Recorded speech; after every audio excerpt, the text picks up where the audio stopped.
Hello, YouTubers. I don't know if any of you collect thermostats, but I have this pile of thermostats here to show you. Let's start off with these two right here. These ones are very old Honeywell thermostats, which, believe it or not, are original to my house. And there's nothing wrong with these. I miss these thermostats. They're basic. Now we have Wi-Fi thermostats, but these ones are for a heat pump system because that's what my house came with. So how these used to be set up in this house was you had cool for obviously AC, off to turn off the whole system when you didn't want to use it at all. And the heat was just for electric heat, like that. And then the emergency heat, that's what that EMHG stands for, emergency heat. That was for the heat pump. I believe a long time ago when we used to use the heater, we only used the electric heat. We never used the heat pump. But nowadays, me personally, I don't believe in using the heater. Especially where I live in Arizona. Yeah, it gets cold some nights in the winter, but what's the point of using the heat? I just believe in using incandescent bulbs as my space heaters, and I get light at the same time. So that's a double plus. Now these thermostats do not use batteries. These actually get their power from the air handler low voltage transformer. I believe these took 24 volts AC. Good thermostats. I wish I could find more of these in the streets because these ones are original to this house, and all these houses built in my neighborhood, these are from 2004. Now right here, there's a couple of Benstar, supposedly Wi-Fi thermostats, but these things, matter of fact, when we got our York equipment, we had to get our equipment changed out. We had old airflow condensers outside, and then Aspen air handlers. Those ones were on their way out, so we got them changed out from a not so good contractor, we'll say. I've had to fix a lot of his crappy workmanship here many times already, but he gave us these thermostats, and we tried using the Wi-Fi on these things, and it was an absolute nightmare, and sometimes these things wouldn't function correctly. Sometimes the heat would turn on its own in the winter for some reason on one of these thermostats. And it has all these extra buttons on the bottom. Now, these are supposedly commercial grade, but it says residential. But I've seen them using commercial applications too. There's all these extra buttons on the bottom that's hidden, and then there's just your basic functions. And then this little thing that's sticking out at the top, that is a Wi-Fi antenna. These things never work correctly, so my parents told me to change these out for some Google thermostats. We've been using the Google thermostats, I want to say, for a year and a half now. We haven't had issues, but I'm not a fan of them either. So these ones are just sitting in the junk pile. Not only that, but I noticed when I make a low voltage system, setup, like as if it were in the air handler. I noticed with the contactor, there's some dirty electricity that these things dump back out.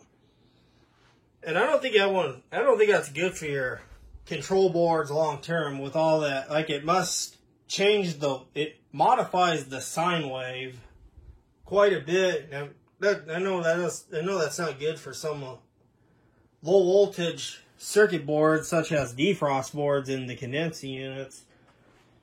These things put out a lot of dirty electricity. These other ones, they don't do that. And then here's some more thermostats. Yeah, I found this next door. The same house where I got the ECM blower. If you haven't watched that video, I made a video on that motor a couple of years back. But from that same house, they threw out this thermostat. There's absolutely nothing wrong with this thermostat. And I remember when these things were, when Costco used to have these were like $60. It's a very fancy thermostat, made by Honeywell. Nice green display. This can run either on batteries or the low voltage.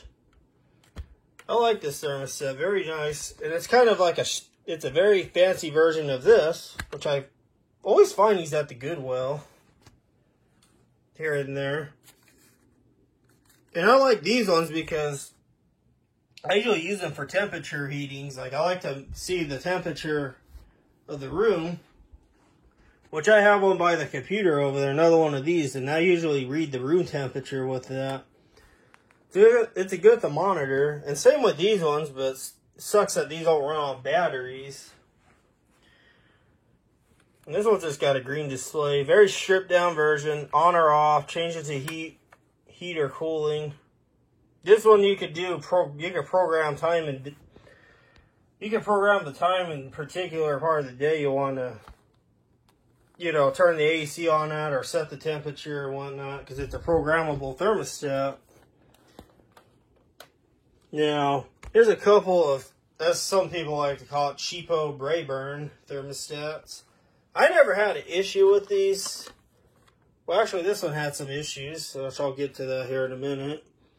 This one, I believe, I found at Savers, which another name of it, which it's also called Value Village. They just call it Savers in my area. This one works fine. Never had issues with this one. It's a little bit yellowed. I always find these in a lot of older commercial buildings. There's a Brayburn. Here's this other Brayburn, which I changed this one out. It was over a year ago. This one came from the family restaurant, which it's the same restaurant where I got the tables from, called Crazy Jim's. They're no longer in business. Like I said, they sold the property back in January of this year, at the time making this video. But this thermostat, they always had issues. Like, they always complain that they can't turn the temperature up. They have to, like, press the button really hard, and sometimes the switch wouldn't engage correctly. So I changed it out. I believe it was for this thermostat here.